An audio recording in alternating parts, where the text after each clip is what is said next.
What if I told you the man who warned us about the absurdity of life didn't want us to despair, but to wake up? Albert Camus, the philosopher most misunderstood by critics and fans alike, didn't preach nihilism. He whispered freedom, and we missed it. We turned him into a symbol of existential gloom, a prophet of hopelessness. But what he truly offered was something far more dangerous, a reason to live without illusion. Imagine waking up one morning and realizing that all you believed about purpose, progress, and permanence was a lie.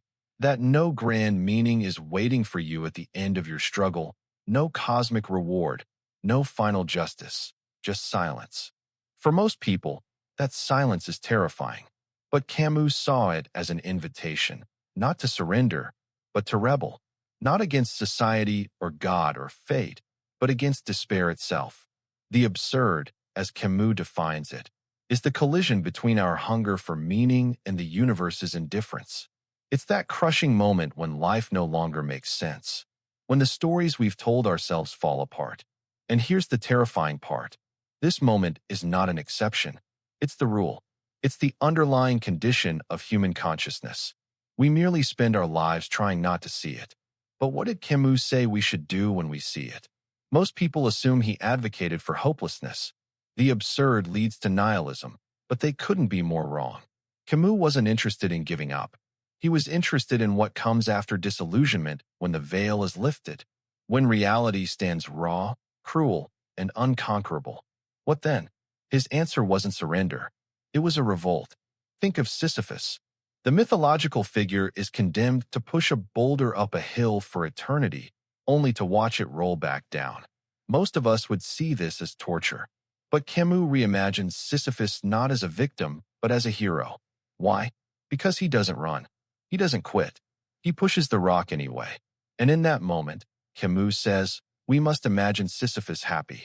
Not because the task has meaning, but because he gives it meaning.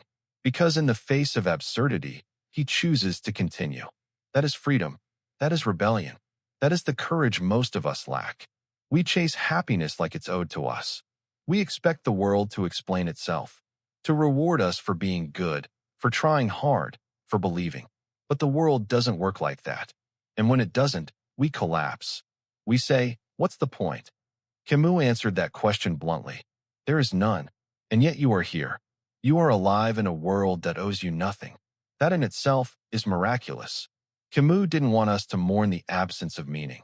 He wanted us to confront it and live anyway. Not with false hope, but with defiance, with dignity, with clarity. But we didn't listen. We still expect life to add up. We still wait for it to deliver what it never promised. A perfect love, a flawless career, a clean story arc. And when it doesn't, we say life is unfair. No, life is indifferent. And Camus knew that was the source of its terrible beauty. There is no justice in the cosmos, no divine scoreboard. But that doesn't mean you stop playing the game. It means you choose your reason to play. You become the author of your rebellion. You craft a life not because it's guaranteed to mean something, but precisely because it's not. And that's what makes it yours. But most people don't want that kind of freedom. It's too heavy, too lonely. They want rules, scripts, promises. Camus knew this. He called out ideologies that offered salvation at the price of thought. He saw how people cling to religion, to politics, to identity, not out of strength, but out of fear. The fear of facing the absurd alone. That's why he refused both nihilism and dogma, because both are escapes. Nihilism says nothing matters, so give up. Dogma says everything is explained, so stop questioning. Camus said, reject both. Stay awake. Stay lucid. Bear the weight of existence with your eyes open. But that's a terrifying demand. And so we watered him down. We turned Camus into a sad French philosopher who smoked and stared at the void. But he wasn't sad. He was on fire. He was alive. His passion was not for despair, but for truth, for human dignity in the face of cosmic silence. When we read Camus today, we should not be asking what he thought of death, but what he thought of life. He didn't write for the dead. He wrote for the living, for those on the edge, for those who have tasted despair and are still looking for a way to stand. He saw the absurd not as a reason to die, but as a reason to live more fiercely. And that message, That's what we ignored. We live in an age obsessed with meaning. We want everything to be part of a plan. Every pain has a purpose. Every failure is a lesson. But Camus challenged that. He said, what if there is no plan? What if pain is just pain? What if the universe doesn't care? And what if that's okay? Because maybe we don't need the universe to care. Maybe it's enough that we care, that we wake up, breathe, love, build, break, cry, laugh, not because it all leads somewhere, but because we choose to do it anyway. Camus warned us about this hunger for illusions. He said, the literal meaning of life is whatever you're doing that prevents you from killing yourself. It's a brutal line, but it's also a liberating one. It means your life is not a puzzle to be solved. It's an act to be performed. And how you perform it, that's where meaning is born, not found. Born. But we didn't want to hear that. We wanted tidy answers. We wanted meaning given, not earned. We wanted the world to justify us. And Camus said, it won't. So justify yourself. Stand on your own feet. Carry your burden. Push your boulder. Not because it will lead to anything, but because you can. That's the power Camus offered us. Not salvation, not clarity, but strength. The strength to live without guarantees, to laugh in the face of futility, to be brave enough to say, yes, life is absurd, and I'm here anyway. Camus didn't see absurdity as a philosophical dead end. He saw it as a point of ignition, a place where the soul catches fire. Because once you stop waiting for life to validate you, you start living it on your terms. Not in bitterness, not in apathy, but in a kind of sacred rebellion. The kind that breathes depth into even the most ordinary moments. He believed that freedom begins the moment we stop demanding answers. When we let go of why me and start asking what now. That's the shift. That's the beginning of real consciousness. You don't need to know why the universe exists to feel the sun on your face, or to hold someone you love, or to create something beautiful in the face of entropy.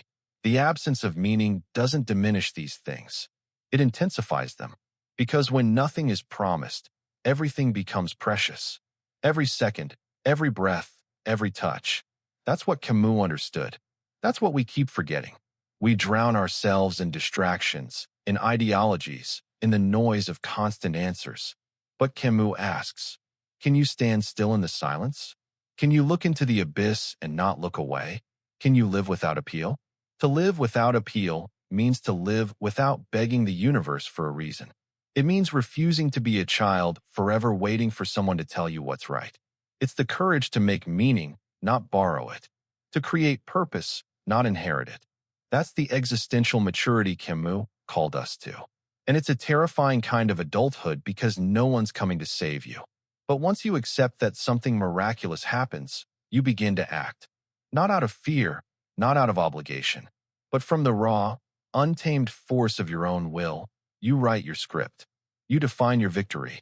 You stop measuring your life by someone else's scale. That's freedom. And that's exactly what the world around you tries to prevent. Because a free person, truly free, is dangerous. Not in a violent way, but in a way they can no longer be manipulated. They can't be seduced by promises or paralyzed by fear. That's why Camus' ideas were revolutionary. Because they dismantle the illusion that we need meaning handed to us.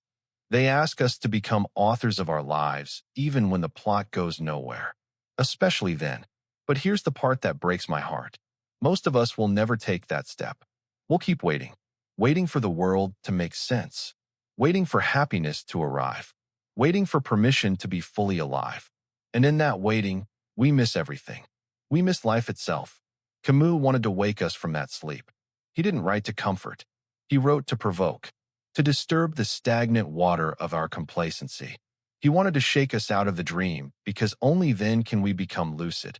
And with lucidity comes choice. Not the illusion of choice we get from society, but real choice. The choice to love in a loveless world, to create in a decaying one, to laugh without a punchline, to fight without a promise of victory. That's the revolt Camus admired. That's what makes us truly human. He once said that a man's worth is not determined by what he hopes for, but by what he does. That's the challenge. To act, to live.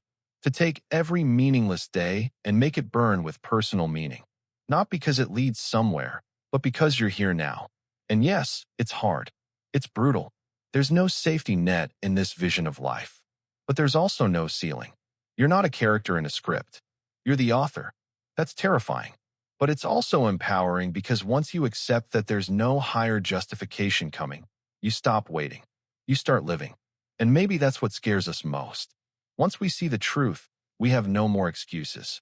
We can't blame fate, society, or even God. It's just us, naked, awake, free. Camus didn't want us to despair. He wanted us to rebel with grace, to become lovers of this strange, indifferent world. Not because it makes sense, but because it doesn't. And somehow that makes it even more beautiful. Think about it. If life were a perfect system, a resolute equation, it would be predictable. But because this is not the case, because it challenges logic and order, each moment becomes a miracle. Every kiss, every failure, every sunrise, they mean nothing. And so they can mean anything. And that's the secret. That's what Camus was trying to tell us. He wasn't writing for cynics. He was writing for warriors, for those brave enough to carry the weight of freedom, for those who don't need guarantees to act with courage, for those who, even in the face of a meaningless universe, say yes to life, not because it will last, but because it's now.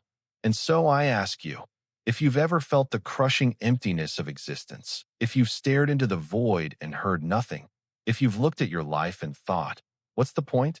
Don't turn away. Don't numb yourself. Don't give in to despair. That feeling isn't a flaw. It's your awakening.